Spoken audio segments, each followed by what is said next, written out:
magacayga waxaa la Cabdi Cabdiraxmaan Muumin yarka hadda muuqaalkiisa aad arkayseen ayaa iga xanuunsan waa agoon biya madaxa ugu jira awood istaan ku geey waan waay lacag gacantayda kuma jirto soo hadda ka tinada gacmaha ugu xiran yahay ka dhab muslimiinta la soo beegsaday yaa muslimiin caadi ah kartiin wiilkaas ay tahay uu soo caabay istaan aan ku geeysta waa agoon digaaga u yar uma hay geedkan hoostiisa la seexday guri uma qabin يا مسلمين وحد يهلك كتين ولا لياشي مسلمين طاب يوصوا عابية يركض أركيسين أحب أمهاي وكانوا يودوا الحنو السنة وحنوا أبوضا استالكوا جايين أمهاي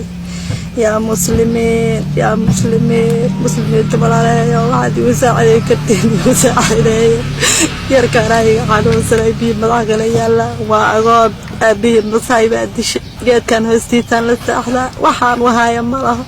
waxaan ku dhaqaalay mahay waxaan istaalku geeymahay yaa muslimiin walaalay muslimiinta la soo beegsada yaa muslimiin meel hooyadan hooy ma haysato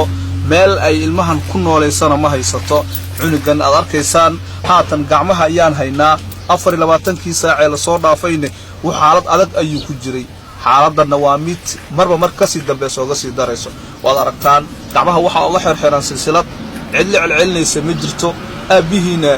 waa la dilay oo waa agoon waxaana uu ku dhintay soo markaasi xoolo raacayo oo deegaanada kore Masayda ayaa lagu soo dilay walaalay muslimiinta wiilkay u soo saaciday walaalay muslimiinta wiilkay u soo saaciday waa agoon waxaan geeymaa yaa muslimiin walaalay muslimiinta wiilka waxaan istaalku geeyay igu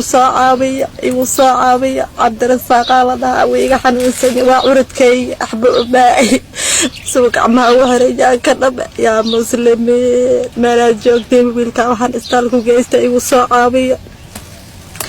ولا لهي مسلمين طويلكا يوصو عابية وحن استالكو جيستا ما أنا استرس عنكو قال وعنكو حنوص أنا وكو حنوص ولا لهي مسلمين طويلكا يوصو ساعدة واني دعيني ويلكا وحن استالكو جيستا وحن أبدا وهاي ملغوني يقول حنوص waxaad arkaysaan inuu qaawan yahay maryaha ayuu iska dardaraya halkan geedka hoostiisa ayaan ugu imaanay waana goobta ay degan yihiin ay noloshooda ku haystaan nolol aad adag ay ku nool yihiin bil fadlikum walaalayaal waxaad awoodaan hooyadan u soo dira waxaad awoodaan si hooyadan ay wiilkan isbitaal u geysato dhaqaatiirta waxay u sheegeen wiilkan madaxa inay kaga jirto biyo ay kaga jirto taas way sababta ugu weyn ee haatan hooyadan ay mar u isleedahay hadii isbitaal ama dhakhtar u heli lahayd rajadu sidan way dhaami lahayd walaalayaal aan isku kaashano walaalnimada Ilaahay dartiisa isku kaashano hooyadan ooynayso hortiina ku ooynaysana insha Allah taala ka soo farxiya يا مسلمين ولا لا مسلمين wiilkaasay waxay ugu soo dhiibaan istaalanku geysta waxaan kula tacaalanahay وحتى جانكيس حتى أنكون نلاقي ماشي أنا جيف وادي جدي مسلمين ما لا صابك يا مسلمين ولا لا مسلمين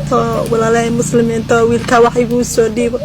كأنت إذا حكوا جراه ده أبد أنهاي مرة استال أنك إسنها إن كان لا صابك إسلام كان لا صاتيك يا مسلمين ولا لا مسلمين